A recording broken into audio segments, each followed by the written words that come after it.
ನೋಡಿ ಫ್ರೆಂಡ್ಸ್, ಮಜ್ಜಿಗೆ ಸಾಂಬಾರು ಮಾಡ್ತಾಯಿದ್ದೀನಿ ನಾನು.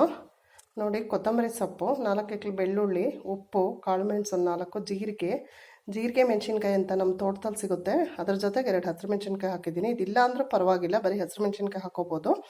1 ಸ್ಪೂನ್ ಅರಿಶಿನ ಪುಡಿ, 1 ಕಪ್ ಮೊಸರು. ಇದನ್ನು ಮಿಕ್ಸಿಲಿ 1-2 ರೌಂಡ್ ಆಡಿಸ್ತೀನಿ.